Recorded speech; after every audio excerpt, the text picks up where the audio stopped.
On this Money Monday, we're talking about a return on your investment, the investment in your education. University tuition is often not commensurate with a starting salary, but for those interested in a technology career, there is a unique opportunity right here in the Lowcountry that will get you the education you need to hit the ground running once you're in the workforce. We're delighted to be joined by Patrick Bryant, technology entrepreneur and founder of Code Plus Trust, a local software developer. He's here to tell us more about a program to emerge from the Harbor Entrepreneur Center called JRS Coding School. Thank you so much for being here. Absolutely. So I've been hearing all about this JRS Coding School, but first I want to introduce our audience to you and what you do here. You know, they call Charleston Silicon Harbor.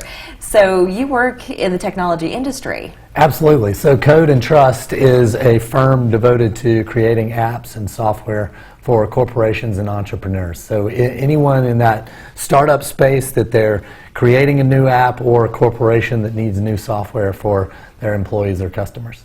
Now, you started, though, in the news business, so that's where you and I relate, is just coming from a newsroom.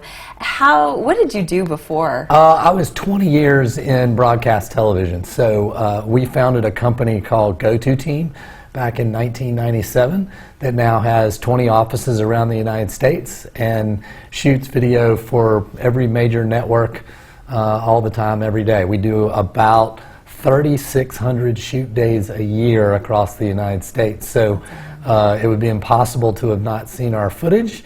You just didn't know it because you were watching ESPN or NBC News or some other broadcast network that we have a relationship with. How old were you when you founded that company? 25. You were 25, yeah. A very young 25-year-old.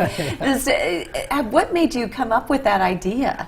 We were in the broadcast space already. I worked at a local television station and went to the University of South Carolina for broadcast. So I had a real base of knowledge in journalism, but really the impetus was the '96 Olympics and doing some coverage there around the bombing and getting a lot of contacts and opportunities to start covering other assignments. So you've been an entrepreneur by nature. Absolutely. Yeah. Yeah, I started my first company when I was 16, and then another one in college, and then Go-To-Team when I'm 25. How did you make the foray, though, from video to technology? I had always been in software, and even as we grew Go-To-Team from a scale perspective, a lot of our growth came through the fact that we understood technology, we used it software-wise to improve our own systems, and we're constantly adopting it in all of our processes. So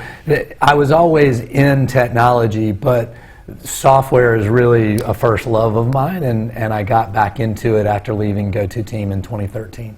So besides Code and Trust, what other companies have you helped founded, or what other work do you do here in the Lowcountry? I've been involved with a number of great companies, including Teamphoria and Event.Gives, which used to be named Bidder, CityBot. I could keep on going. Through the Harbor Entrepreneur Center, which is the nonprofit that we founded to help other entrepreneurs start companies, we have now had 87 companies go through that accelerator where they get mentorship and free space and all kinds of accounting, marketing, law, things they need to accelerate those businesses. And so we help a lot of those startups. And then after that program, many of us mentors end up getting involved either as an investor or a partner or in some sort of role.